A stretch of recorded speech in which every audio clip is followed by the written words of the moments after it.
My name is Nkosi Gray Eel. I was raised Hindu.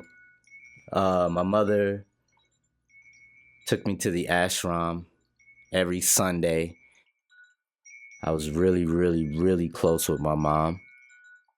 I was 27 years old when she passed away. I think that she would just be supportive of what I've gone through. Um, it would definitely hurt her. The other side of her would understand that it's a lesson, it's a process, and it's an experience. It serves a purpose. It's all to create awareness, higher levels of awareness than say the typical mind.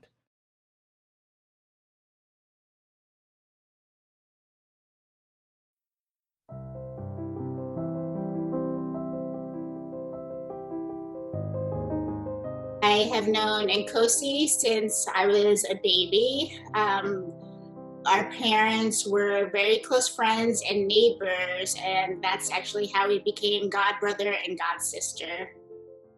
My name is Chandrika Shrub, and I'm from New York City. He's just one of those people that you want to be in his presence. I am a mortgage loan securitization auditor and securities analyst. And I do DoorDash on the side. And I'm a music guy.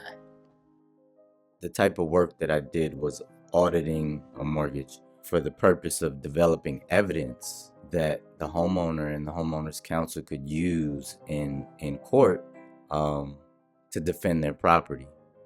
I was involved in 2 foreclosure defense businesses. I lost all those clients. We have a huge amount of history, especially from baby on. And I was extremely upset when Nkosi told me this news. I kind of just told her, like, hey, look, for the last 3 years, I've been fighting this case, and it's finally come to a head, and I'm going to trial. There was some advancement that needed to take place in my life from an emotional standpoint, from a spiritual standpoint, from a mental standpoint. I met the love of my life at that time. My music career took off, and I toured the world. It was a gradual descent, and it started with, the wife, the children, and then the house, the career, and eventually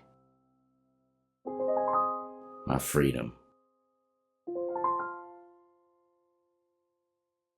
I met Nkosi at McKean. It was a federal prison camp. He was my yoga instructor while I was there. We just hit it off. My main goal was so I could meet women, but I'm attracted to energy.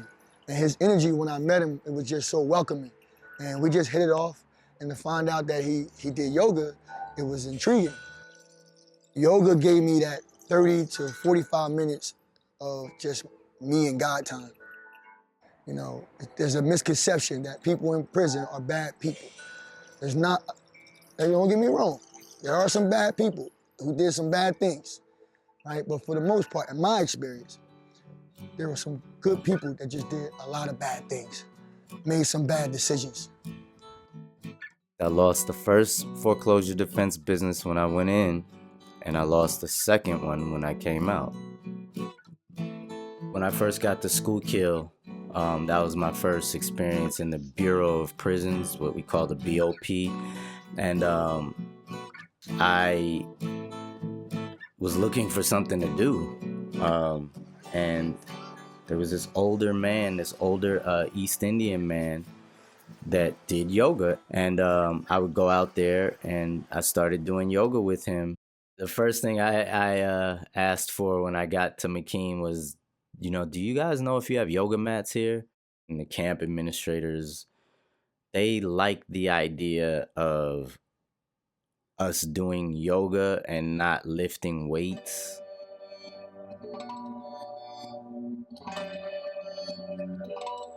Prisoners under the 13th Amendment essentially work as in a form of neo-slavery for about $1.30 a day.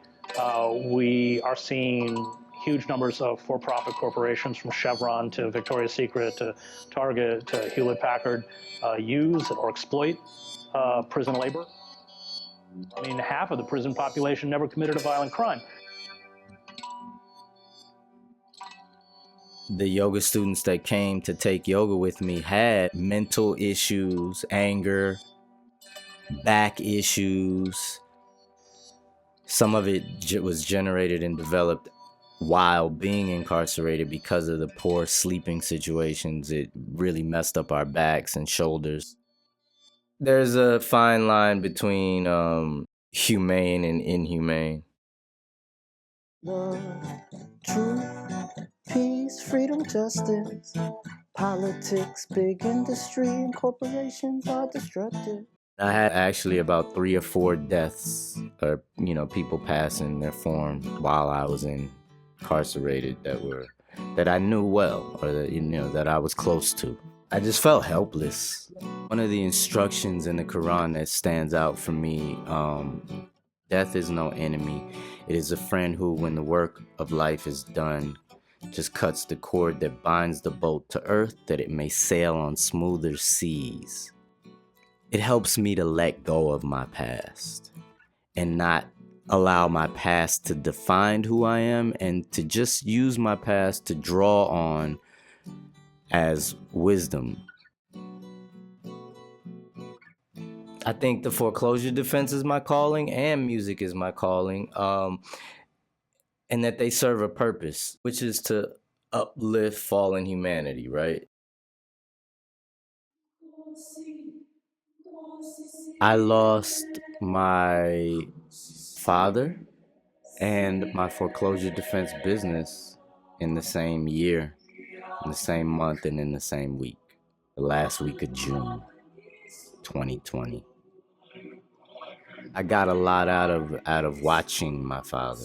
One of the most important things is be the foundation and the stability and the rock for your family. I'd like to see my children grow up in a world where all nationalities are treated equally. A world of balance. And I find that one of the most important things I can do during this process is maintain humility. There's a rebirth taking place in my life, and there's a new me emerging and rising, and I'm very welcoming of that experience.